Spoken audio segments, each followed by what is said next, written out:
with Sátántangó, did you make a film about your country or about humanity? You know what? I just started to doing something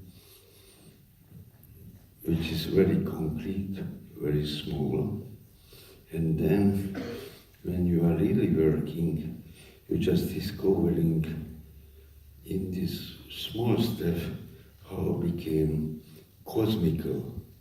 You know, this Bartok stuffs, the microcosmos. It's inspired me when you are just finding something which is very small, and then you can see the universe. Everything is universal. You are universal, you are universal, you are, and all of you. You know? Why? It's all about the human dignity. No, it's not only the human dignity, it's all about the dignity of every kind of being.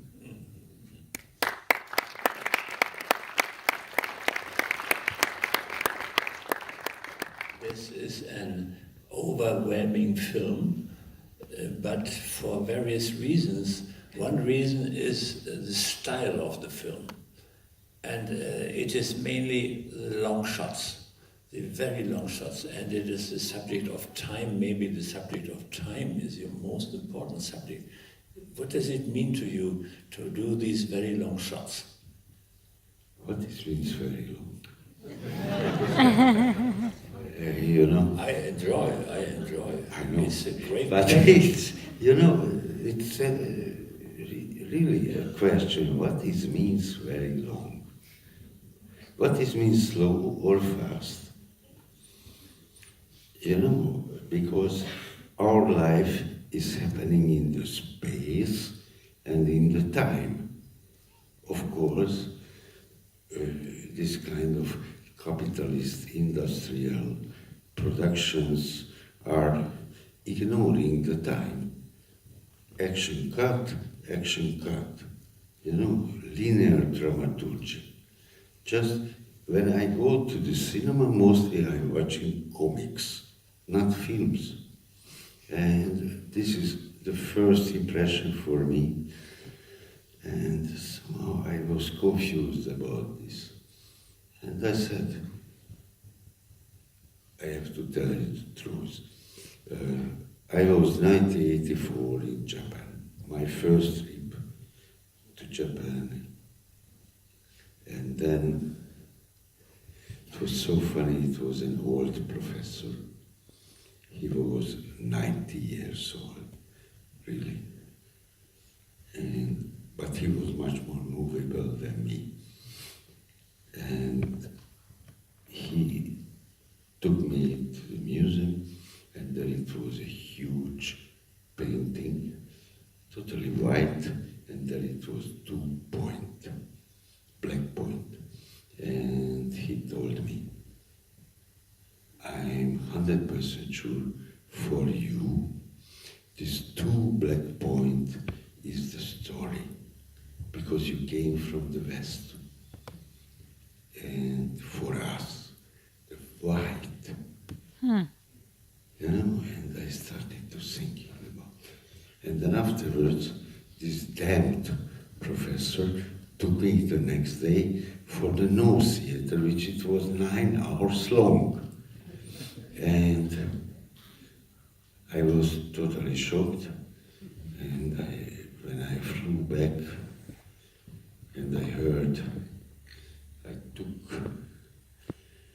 this fucking earphone and I heard Wagner, and you were taking off with Wagner, thinking about the 2 black points, thinking about the no and the time.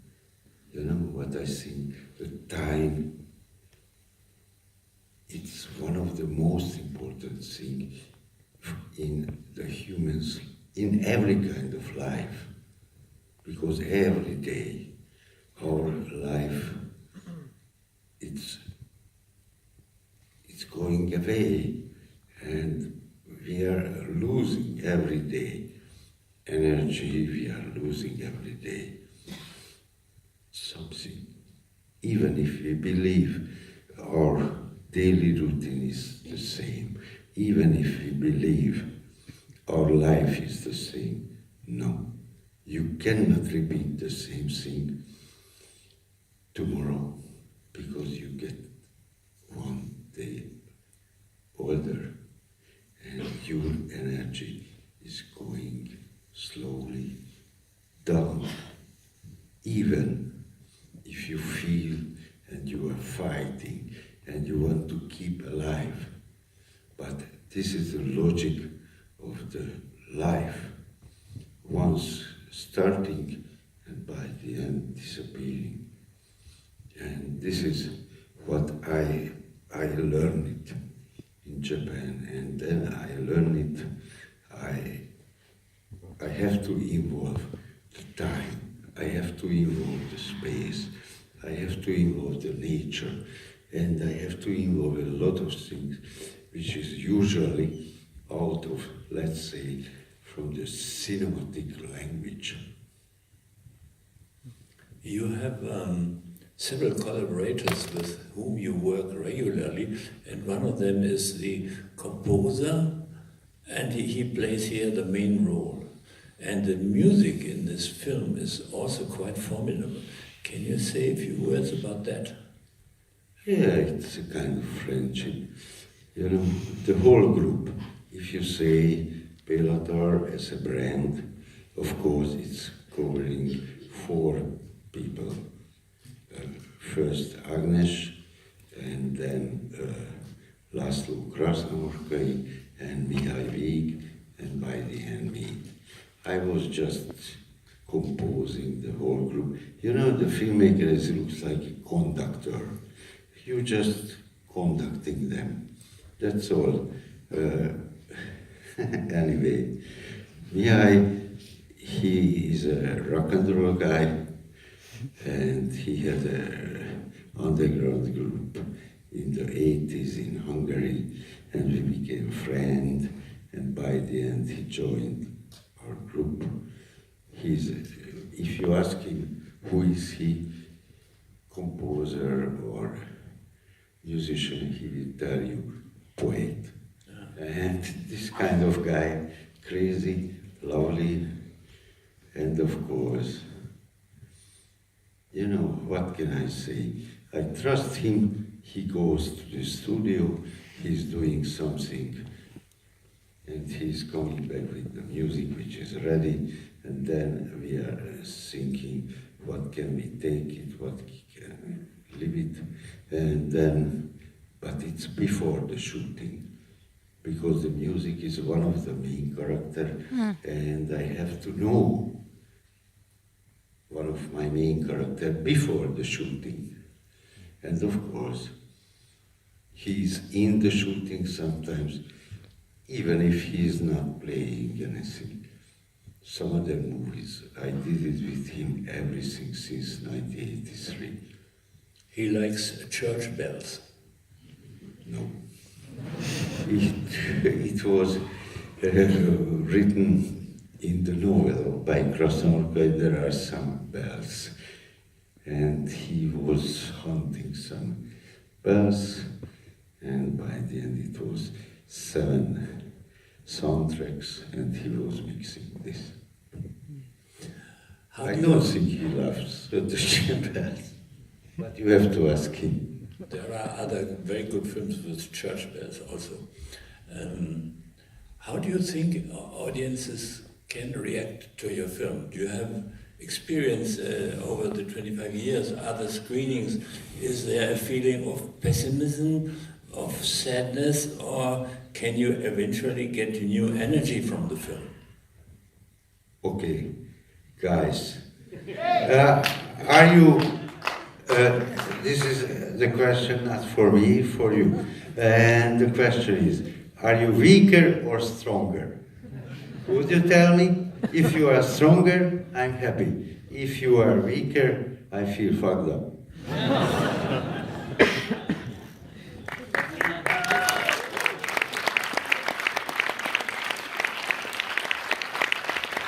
I want you to be strong. I want you to resist. I want you to get up. That's all.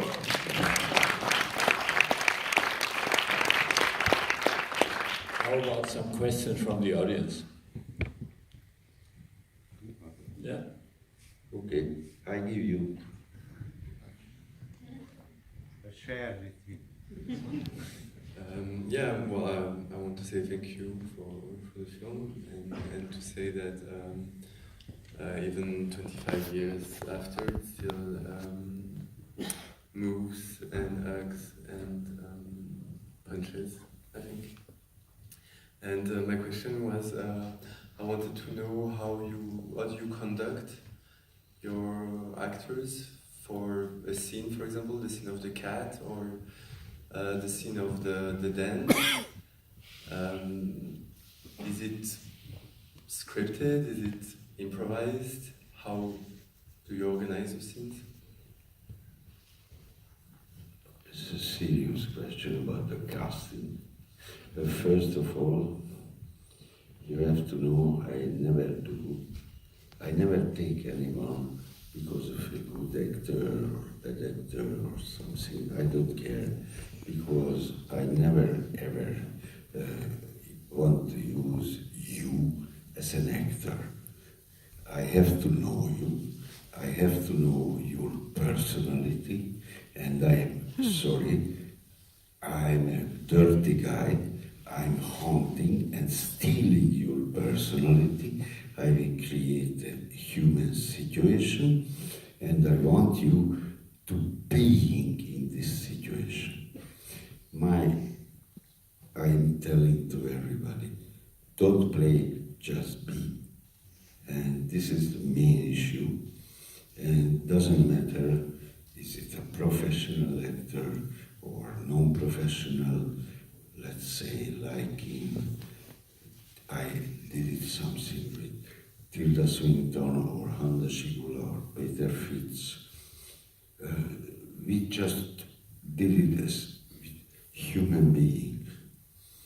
And about the cat scene, it was something which was so crazy, because Erika, that time she was only 11. You could see her the last time in the touring horse, and she appeared also in The Man from London. And Erika was just a kid, and we knew we need this kind of scene when they are turning, and they had to rehearse every day before we shot. 1 month before we shot, I went to the hotel room, she was there, the cat was there, and slowly they did it every day, minimum 1.5 hours. And I had to be there, because if I'm not there, they are lazy, they are skipping. And slowly the cat understood this is a kind of game. And she did not have any problem with this. She did not scratch her. She did not have any voice. By the end, all voice, what you are hearing, we found it from the sound archive. We could not recording anything because the cat did not say anything. And the killing of the cat scene, it was a different stuff. But this time, I had at home 2 cats. And I called my own animal doctor and took him to the middle of the lowland. And I told him, here is the job. The cat has to fall to sleep on the right moment. And he came, he gave this shitty injection. Poor cat fell into the milk. And then afterwards, the whole crew was surrounding and waiting when the cat will wake up. And we were clapping when woke up and it was done. So no animal was hurt. Can you believe? You know what? If you want to do something, and I devoted my life to protecting the dignity of every being, can you believe I'm hurting any kind of? Oh, no, never. Impossible. Another question? There are some. Okay, I'm trying to be strong. I hope I can be strong enough to ask my question. A little bit louder, please. Okay, I'm trying to be strong enough to ask my question. First, thank you that you're here. Thank you for your work, for your incredible art you created over the years. I think what I love the most about your movies is the kind of meditative style or quality, meditative quality of every scene, of the attention to detail, the pacing, the clarity in the scenes. And I was wondering, is the way you construct the scenes or the shots based on the way you observe life, or is it more like a technique in filmmaking, where you look at how can I transport the meaning, the themes, the ideas, the emotions I want to transport using this technique, or is it more like how you observe the life around you? Life. Man, just life. You know what I can tell you? If you are a young filmmaker, just learn the life, and then afterwards the way of the shooting, the way of the filming will find you. No, don't want to be a filmmaker, just want to be a normal human and watching the life, and then, you know, it provokes you and you will find the way. Believe me. That's because I did it on the same way. I never learned any fucking filmmaking. I was just doing. And of course, I did a lot of mistakes. I was so stupid like a man. But I knew what I wanted to tell you, what I want to share. That's all. No technical shit, nothing. First of all, you are in the 21st century. You have this kind of shitty device. And you can shoot a whole movie with this. And don't tell me, you know, sometimes I'm hearing from some young filmmakers complaining the money and structure and some. Shut up. Go and shoot. Do. You have freedom.